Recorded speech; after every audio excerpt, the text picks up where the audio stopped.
नमस्कार, मैं अजय राजपूत, पीजीटी इतिहास जवाहर नवोदय विद्यालय नरसिंहपुर भूगोल पार्क में आपका स्वागत करता हूं। आइए मेरे साथ मेरा भूगोल पार्क देखिए। आइए, ये है पृथ्वी का एक प्रतिरूप मॉडल जिसे हम ग्लोब कहते हैं। अक्षांश और देशांतर रेखाओं का एक ग्रिड है। आमतौर से इसको बनाने का मुख्य उद्देश्य है कि बच्चे अपने आप करके सीखें। यहाँ पर हमने चीज़ों को दर्शाने के लिए मैग्नेटिक प्लेट लगाई है।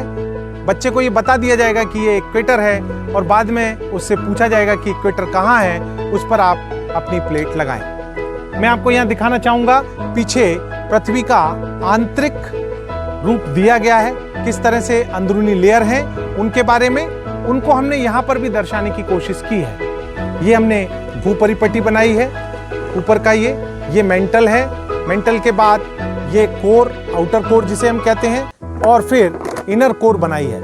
ये भी निकाल कर बच्चा इनको दोबारा एडजस्ट करेगा ताकि वो सीख सके कि वास्तव में पृथ्वी कैसी है। यहाँ पृथ्वी के झुकाव को भी हमने इसमें दिखाया है। यहाँ पर हमने सिस्मोग्राफ यंत्र को बनाया है। सिस्मोग्राफ यंत्र भूकंप को मापने का एक यंत्र होता है। यहाँ पर एक रोलर लगा हुआ है जो चलता है और यहाँ पर एक स्प्रिंग लगी हुई है, और साथ ही साथ ये एक ग्राफ को यहाँ पर तैयार करता है कि किस तरह से अगर थोड़ा भी कंपन इसमें आता है तो इसके ग्राफ में परिवर्तन यहाँ पर आपको दिखाई देगा। ये सिस्मोग्राफ है।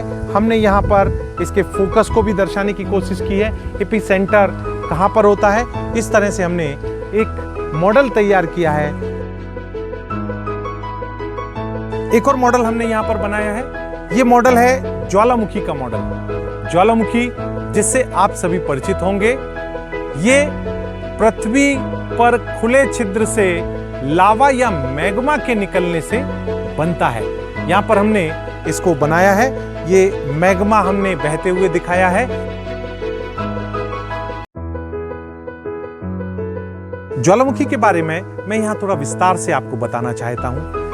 हमारी जो पृथ्वी है उसकी अंदरूनी सतह में गर्म पिघला हुआ मैग्मा भरा हुआ है, और ये मैग्मा जहाँ भी हमारी भूपरिपट्टी कमजोर होती है वहाँ से वो मैग्मा निकलकर और बाहर आ जाता है, और धीरे धीरे ये ज्वालामुखी की आकृति बन जाती है। यहाँ पर मैं आपको बताना चाहूँगा, ये मैग्मा चेंबर है और ये वेंट है। इस वेंट के माध्यम से मैग्मा जो है वो बाहर की तरफ आता है। ये मैग्मा का फ्लो है, या जिसे हम लावा फ्लो कह सकते हैं। जब ज्वालामुखी उद्भेदित होता है तो बहुत सारी धूल निकलती है और तेजी से ये उद्भेदित हो जाता है।